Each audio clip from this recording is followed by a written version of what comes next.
Élève le Seigneur. Exulte, car il a fait des merveilles dans ta vie. Petit problème de connexion, mais on est là, on va se débrouiller. Pour le moment, donc, nous sommes ensemble sur les ondes de la 100.3 à Yaoundé. On n'est pas sur Facebook, mais ça va venir. Il y a quelques petits problèmes avec la connexion. Alors, j'en profite pour répondre à quelques petites questions. Bonjour mon père, plus MC. Depuis que je vous écoute, ma foi mûrit et je me marie dans quelques mois. Soutenez-moi dans la foi. Léon Jules. Félicitations à toi, nous sommes heureux. C'est une bonne chose. Alors, c'est vrai que si la radio existe, forcément, c'est pour nous permettre d'aimer davantage et nous engager davantage dans notre foi chrétienne. Et c'est beau d'avoir des témoignages, tous les témoignages qui sont là et qui font que certains ont pu grandir dans leur relation amoureuse avec Dieu, ne font que de nous encourager, rassurez-vous, on n'est pas découragés, ne fait que nous encourager davantage pour pouvoir nous battre à pouvoir mener une vie chrétienne la plus radicale possible. Alors, une autre petite question qu'il y avait là tout à l'heure, ou plutôt intervention. Bonjour mon père et bonjour ma mère, si vous me permettez de partager ce que je fais pour m'aider aux problèmes de masturbation et autres. C'est voir Dieu comme notre ami, comme vous nous avez enseigné, et je lui dis tout. Je pleure, parfois je le reproche, bref, je lui dis tout. J'aimerais conseiller à mes frères et mes sœurs de faire de même. Je vous assure, c'est pas la blague lorsqu'on le fait. C'est pas la blague lorsqu'on le fait avec notre cœur, sans rien lui cacher. Le Christ, il te répond et t'aide. Et ce qui est curieux, tu ressens encore plus son amour. Je vous assure. Mais il faut l'aimer parce que plus tu vas l'aimer, tu feras des efforts ou essayer de faire les efforts par rapport à son amour pour ne pas répondre à son amour, son aide dans nos vies. En désobéissant encore, c'est toujours pour notre bien. Mes frères et sœurs, essayez le cœur à cœur avec Dieu, aie pitié de nous et que Dieu ait pitié aussi du Cameroun. Alors, il est clair que c'est très important ce cœur à cœur. Et ce cœur à cœur est nécessaire pour que nous puissions mener une vie chrétienne radicale et totale et que nous puissions comprendre Dieu vraiment comme un ami. Et comme disait cette personne qui voulait intervenir pour essayer de nous aider à pouvoir mener une vie chrétienne meilleure, il faut absolument qu'on puisse prendre Dieu comme un ami. Hein, moi, quand j'écoute MC, là, de ce qu'on dit pour le moment, liberté sexuelle, tout ça, le corps à corps et le cœur à cœur, je vous rappelle que je dis toujours que mon nom, c'est Madame Jésus. Alors, je suis barbu, je suis un homme, j'ai 60 ans. Mais Madame Jésus, pourquoi ? Parce que, comme disait MC, c'est que nous devons vivre une relation amoureuse avec Dieu. Et l'Église, quelque part, est l'épouse du Christ. Et de même qu'on voyait tout à l'heure que l'Esprit Saint, nous sommes le temple de l'Esprit Saint habite en nous, eh bien, nous devons comprendre que le premier corps à corps que normalement quelqu'un vit, c'est le corps à corps avec Jésus. À 12 ans, tu prends déjà la communion. Normalement, tu es encore vierge de corps. Quelquefois, la puberté n'a même pas encore commencé. Que tu prends déjà la communion, tu vis déjà le corps à corps avec Jésus. Et ce corps à corps avec Jésus-Christ, rien ne devrait nous séparer de ce corps à corps avec Jésus-Christ. Et c'est pour ça qu'on va comprendre la doctrine de l'Église, qui va demander que pour pouvoir vivre avec un homme ou une femme, on va te demander de recevoir un sacrement. Et ce sacrement que tu vas recevoir va te permettre de donner ton corps à un homme ou à une femme, tout en gardant le corps à corps avec Jésus-Christ, parce que le corps à corps avec Jésus-Christ est la chose la plus importante qui soit. Et c'est pour ça que ce n'est pas normal ensuite qu'on puisse se retrouver à vivre le corps à corps entre êtres humains, alors qu'on a refusé le corps à corps avec Jésus-Christ, parce qu'on n'a pas voulu s'engager sur son chemin, celui du mariage. Alors, revenons maintenant avec MC sur la liberté sexuelle. On était dans la prostitution et la masturbation, dans les conséquences. Eh bien, MC, tu as la parole. Oui, merci mon père. C'est ça la liberté sexuelle. Liberté veut dire liberté, merci. Merci mon père. Liberté, merci. Liberté veut dire liberté, c'est-à-dire que je suis libre de faire ce que je veux, comme je veux, quand je veux, où je veux. Mais la question, avant que d'user de cette liberté, est de demander, est celle de savoir quand je veux faire quelque chose, cette chose que je veux faire-ci, je sens ce désir fort à mon cœur. Est-ce que cette chose est conforme à la volonté de Dieu, telle que nous sommes en train de le voir? Est-ce que, au plan pratique, quel est le profit que je vais en tirer? Non seulement pour moi, mais également pour ceux qui sont autour de moi. chers auditeurs, je voudrais rappeler que quand tu poses un acte, ça a un impact soit bénéfique, soit désastreux, non seulement pour toi, mais pour l'environnement, pour ta famille, pour le reste. Donc, gardons ça en esprit pour pouvoir faire les choix les meilleurs qui s'imposent pour notre bonheur. Voilà. Nous continuons donc avec la liberté sexuelle. On avait vu ce que je suis libre d'user mon corps. On parlait de corps. Comment je suis libre, c'est mon corps. Non, je fais comme je veux. Si je veux vendre, si je peux même me promener nu, je fais ce que je veux. Je veux faire tout ce que je veux avec mon personne n'a rien à me dire. Mais la limite que Dieu te donne, c'est qu'il te rappelle que ce corps-là, c'est son corps et qu'il ne t'appartient pas de l'user comme bon te semble. Et que le conseil qu'il te donne de l'user, de le préserver, c'est d'abord pour ton propre bien. Donc, et si tu as ça en esprit, je crois que si tu étais déjà dans la prostitution ou dans la masturbation, avec les moyens dont tu disposes maintenant, n'est-ce pas, tu pourras t'en sortir. Alors, voyons ça, la liberté avec les autres. Nous sommes toujours dans la liberté sexuelle de ma colonne là, de tous mes permis, non? On va avec les autres. Ok. Quand je vais faire l'homosexualité là, même à la prostitution, disons que c'est la même chose, mais c'est moi qui décide de mon corps. Bon, l'homosexualité. Prenons le cas de l'homosexualité. Ok, tous mes permis, non? Voyons, l'homosexualité existe dans le monde, non? C'est pas nouveau, hein? Si on lisait un peu dans Romains 1 là, on pourrait bien voir que c'est vieux comme le monde. Il n'y a aucun péché. Hein? Le péché est entré dans le monde après la chute.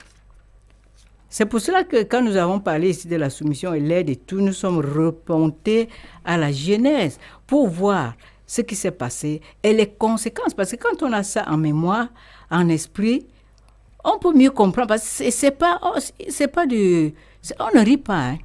Ce sont des réalités. Il y a eu ce qui s'est passé au jardin d'Éden, nous poursuit jusqu'aujourd'hui, jusqu'à ce que tu puisses dire, voilà Seigneur, moi je viens à toi, tu as versé ton sang pour moi, aide-moi à vaincre, parce que la victoire, elle est à notre portée, il nous revient de la saisir. Donc il nous revient de dire oui à la victoire, et il nous revient de dire aussi non. Bon, c'est moi qui suis là au milieu. Donc si on a en présence les conséquences, telles que nous les avons rappelées l'autre jour, de la désobéissance de nos premiers parents, on comprendrait mieux, ou alors on saisirait mieux dans toute son ampleur les conséquences de nos propres désobéissances relativement aux conseils que Dieu nous donne. Quand il nous dit ne fais pas ça, c'est parce qu'il sait que si tu fais, tu vas au-devant des désastres. Si tu fais, tu vas perdre. Qu'est-ce que tu vas perdre? Dans l'homosexualité, qu'est-ce que tu gagnes? Voilà ce que le monde offre, non? Aujourd'hui, au nom justement de la liberté. Nous sommes en pleine liberté. Un des textes là, non, c'était intitulé comme ça, la liberté, la vraie. J'ai dans un autre, il parlait de la véritable liberté. S'il y a une véritable liberté, une vraie liberté, ça veut dire qu'en face, il y a une fausse liberté. Et nous usons justement de cette fausse liberté, croyant qu'elle est bonne pour nous. C'est au dernier moment qu'on se rend compte que non, c'est la liberté telle que je l'ai usée. Et je me suis enfermée là-dedans, je suis devenue la propre victime de ma propre liberté. Regardons un peu l'homosexualité, comme on y est. Bon, tu peux faire non. Ça veut dire quoi? Ok, tu vas coucher avec un garçon, non? Tu couches avec un garçon, non? On appelle ça aujourd'hui quoi? Le genre. Mon père, c'est quoi? C'est ça, le truc des genres et tout ça. Bon, tu es libre d'aller où? Une fille, tu vas avec une fille. Libre à toi. Les partous, libre à toi. Non? Mais je suis libre d'aller avec qui je fais les partous. Fais. Il n'y a pas de problème. Tout m'est permis, non? Au nom de tout m'est permis, voilà ce que ça donne. Maintenant, il y a la pornographie. Ok, il y a quoi avec la pornographie? Bon, moi, fille, je suis libre, non? Je vends aussi mon corps, je prête mon corps à la pornographie. C'est-à-dire quoi? Je vais donc aller faire avoir des relations sexuelles et on me filme sur tous les plans et puis on envoie ça sur les réseaux sociaux pour que les autres regardent. Tout m'est permis, non? Ok, tu fais. D'accord, il n'y a pas de problème. La fornication, nous en avons déjà parlé. C'est-à-dire que hors mariage, Dieu l'a dit, attends l'affaire là, avec ton mari. Tu dis, il y a quoi? Je suis libre, non, je fais comme je veux. Bon, fais. Hein? Voilà, les incestes. Parlons des incestes. Ok, le père, tu vas avec ta fille. Le père a rappelé tantôt, c'était combien il est passé sur 4 de ses enfants. N'est-ce pas, tout m'est permis, non? Je suis libre, non, de faire comme je veux. Ou je suis libre de marcher même comme je veux, non? Il n'y a pas de problème. Les violences, les viols, tu as un vieux, un 40 ans. Tu dis que, ok, je vais violer les petits-enfants de 2 ans, 3 ans, 4 ans. Je suis libre, non? Hein? Je vais faire du sexe même en fond de commerce. Tout ça, là, quand on fait la pornographie, l'homosexualité, tout ça, c'est quoi? Le sexe, ça devient un fond de commerce, non? Tu es libre, non? Tout m'est permis. Nous avons des industries de sexe. Et tout m'est permis. Mes yeux peuvent voir ce que je veux voir. Il y a quoi? Si je vois des films de pornographie et tout ça, est-ce que c'est mauvais? Je suis libre, non? Qui m'interdit? Ce sont mes yeux. Et les films également. Je prends plaisir à voir. Je prends plaisir à entendre des choses obscènes. Et il y a quoi? Ma bouche même, je prête cela. Je prends plaisir à parler des choses obscènes. Est-ce que c'est mauvais? Et mes fréquentations, pourquoi est-ce qu'on veut me limiter? Au nom de la liberté, je vais avec qui je veux, quand je veux, comme je veux. Je fais avec eux. Donc, je fais comme je veux, comme mon cœur désire de faire. C'est ça tout me permet. Voilà ma colonne. Hein. Voilà donc voir. Vraiment, nous avons l'intelligence que Dieu nous a donnée. Tout m'est permis. Faisons donc ça. Mais avant même de faire, il faut quand même mettre sur la balance, comme je l'avais déjà dit. Tout ça est bien. Hein? Et pour nous le dire, tout est permis. C'est-à-dire que tu peux faire comme tu veux. Mais attention, est-ce que ça t'est utile? Pose-toi la question. Aujourd'hui, on parle de l'homosexualité au point où d'autres ont même légiféré. Ils ont même rendu cela légal. Mais c'est la société qui va à l'envers. Si maintenant, alors, voyons un peu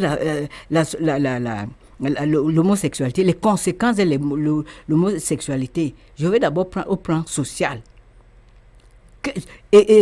Imaginons un peu, un instant, à partir du moment où je suis en train de parler ici, toutes les femmes qui sont là, elles vont avec des femmes.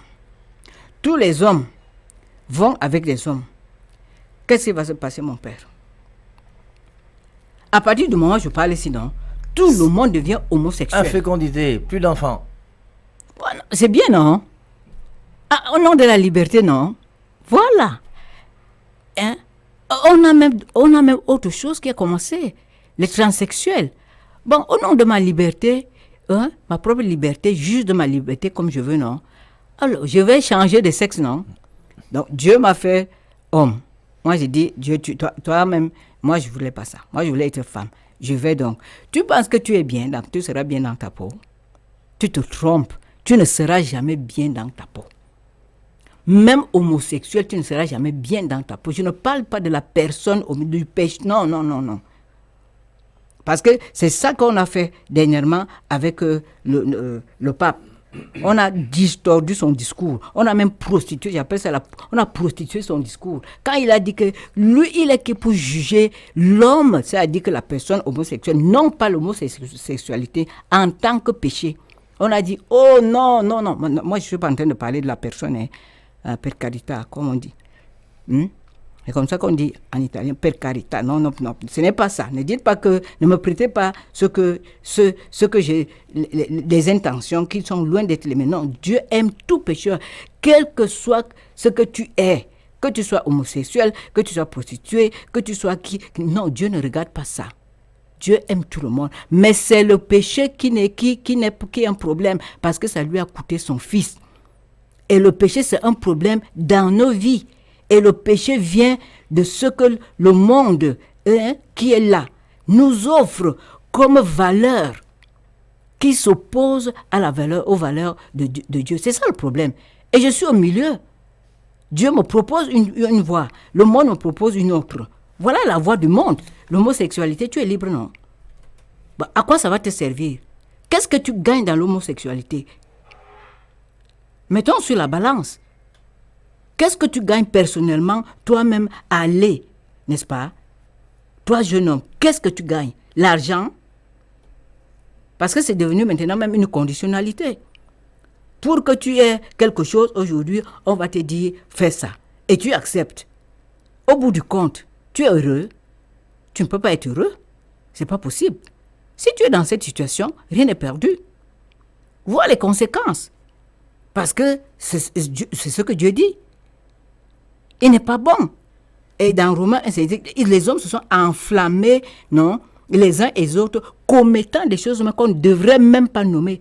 Je crois que quelque part même, Paul va le dire, qu'on ne doit même pas nommer ces choses-là. C'est-à-dire que ne même pas en parler. C'est pas comme on dit aujourd'hui. Vous avez vu, non? On parle, n'est-ce pas, sur tous les journaux, partout, homosexualité.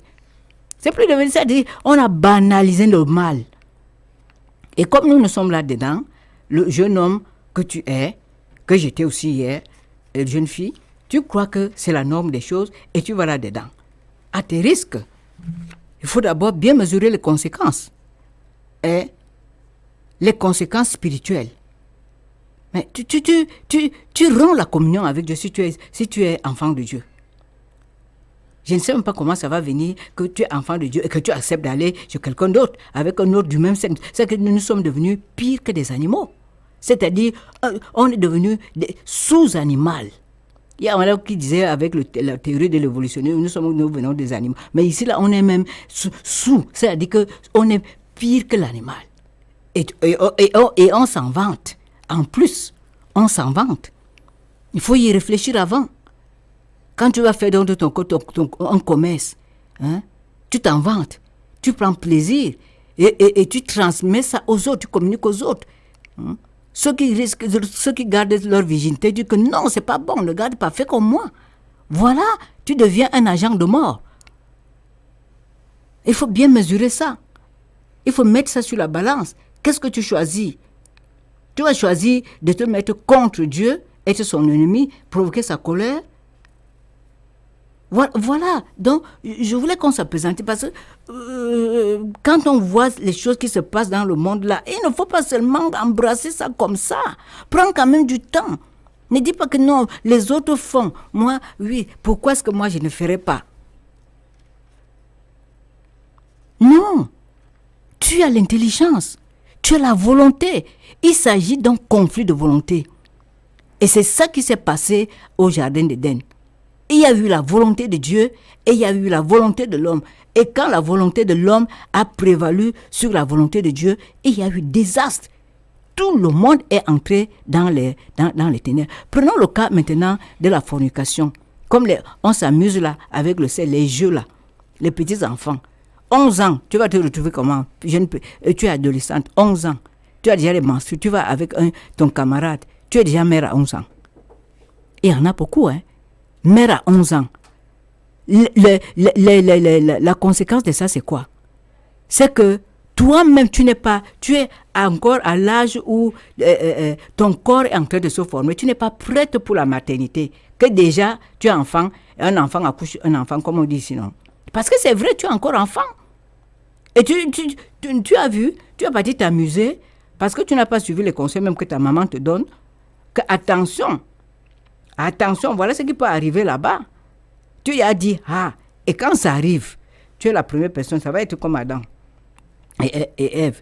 Tu commences à te cacher, tu te dis, si on découvre, je n'ai même plus mes menstrues là. Donc je suis même enceinte, ça peut être ça. Et quand on découvre, regarde comment, avant même qu'on découvre comment tu es déjà dans la peur. C'est ça que tu veux, non? Ensuite, il y a la honte, parce que ceux-là même avec qui tu étais, quand toi tu te retrouves dans la grossesse, ce sont les premiers qui se moquent de toi. Ou les premières, ce sont tes amis. Hein? Et c'est ça que tu veux. Et puis, voilà l'impact de ton acte. La femme, comme tu n'es pas encore prête, qui va s'occuper de l'enfant là? Tu imagines l'angoisse de la maman à te découvrir enceinte à 11 ans. Tes parents, tu y as pensé? Qui va s'occuper du bébé qui va naître là? Voilà ce que j'appelle impact. Qui va s'occuper de cet enfant? Voilà une charge que tu viens encore donner à tes parents. Hein? On va s'occuper de toi, on va encore s'occuper de l'enfant. Imaginons que le père de l'enfant ne veut même pas en savoir. Est-ce que tu y penses quand tu vas t'amuser dehors là? Quand tu veux faire comme les choses comme les autres vont faire là? Ah, ça veut dire, mon père, il y a une fille là, une jeune fille qui a dit l'autre jour que quand son père là, lui dit que dehors là, il y a le sida, non, ça l'énerve. Moi, je dis que ton père a raison. C'est ce que Dieu est en train de nous dire. Il nous avertit du danger auquel nous sommes exposés parce que nous sommes ignorants.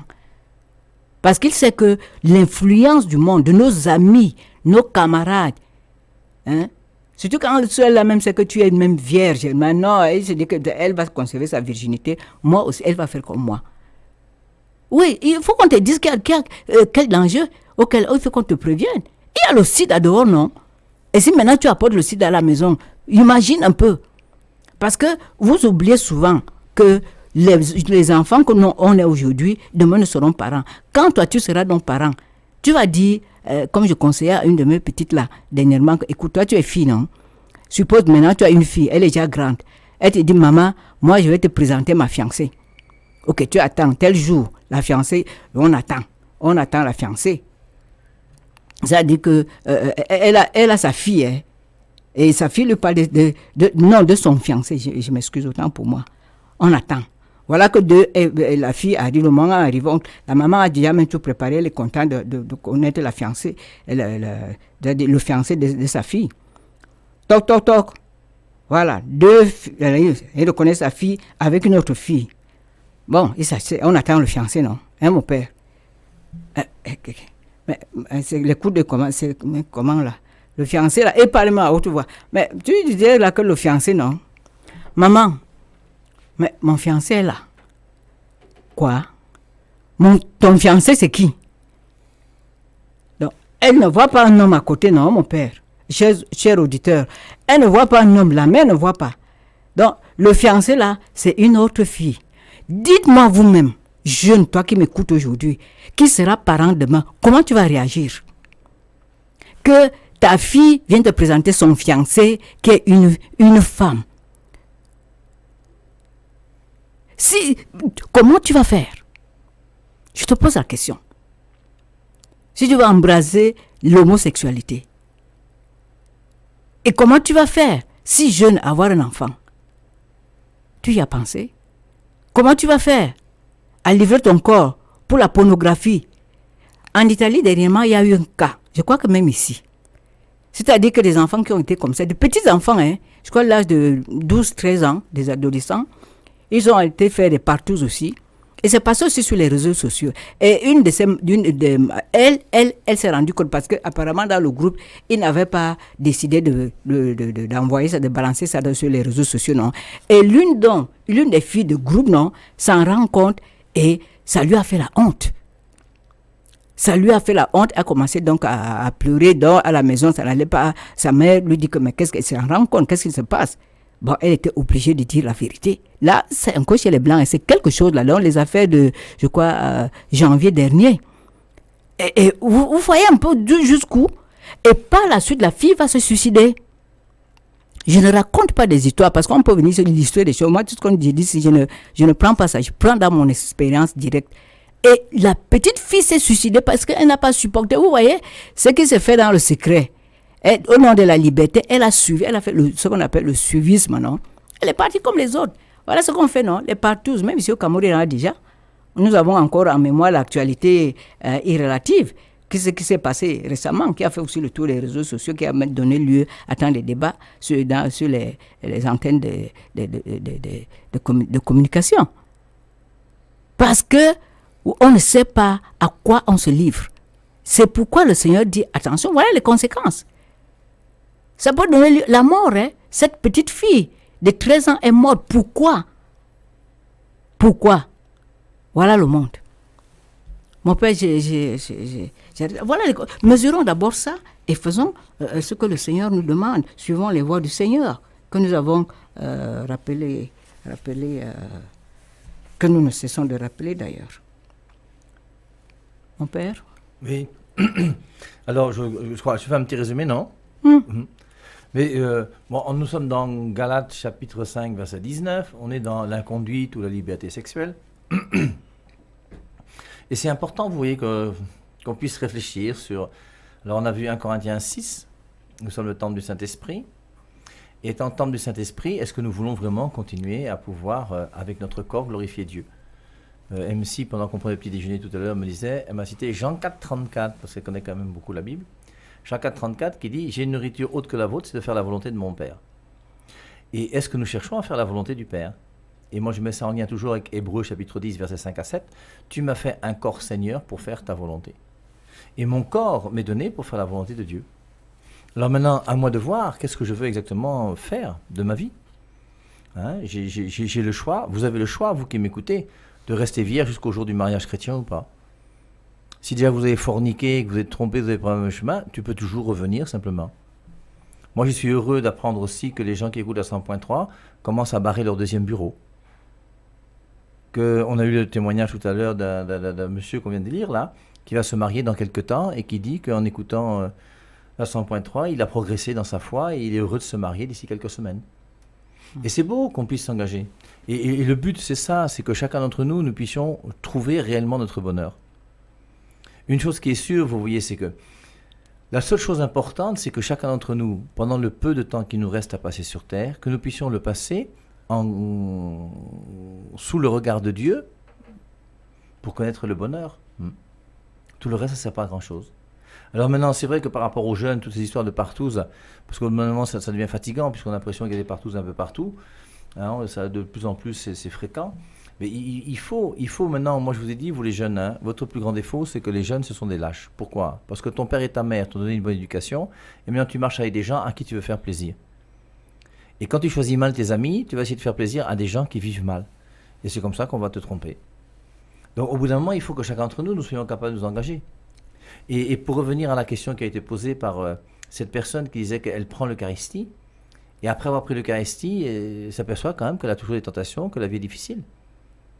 Et l'Eucharistie, c'est quand même le corps à corps avec Jésus-Christ. Et comme je le disais à l'entrée de notre émission d'aujourd'hui, nous avons une chance énorme, nous en tant que catholiques, d'avoir des prêtres qui célèbrent la messe tous les jours. Et le fait de pouvoir prendre la communion au corps du Christ est quelque chose qui nous aide énormément à pouvoir vivre notre vie chrétienne. Le corps du Christ, c'est le corps à corps avec Jésus. Hein? Quand Dieu a voulu l'homme et la femme, en créant l'homme et la femme, il pensait déjà à l'Église et à l'Eucharistie et à tous ceux d'entre nous qui auront la chance, à travers l'Eucharistie, de vivre ce corps à corps, ce cœur à cœur avec Jésus-Christ. La force d'un homme, c'est son amour. Quand tu aimes beaucoup quelque chose, tu vas te battre pour ça.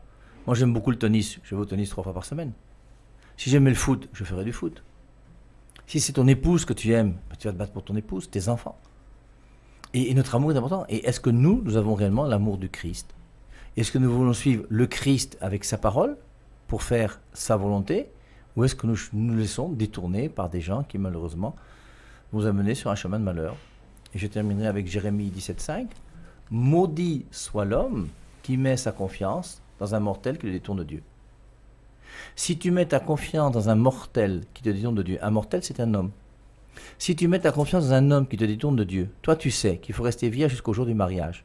Le monsieur te dit que toi aussi quand même en 2021, là tu attends quoi, hein, sexons, finissons, tout ça. Tu as le choix entre ce mortel qui est là et qui veut te conduire sur un chemin qui est mauvais, et Dieu lui-même qui à travers sa parole veut te conduire sur le chemin du bonheur.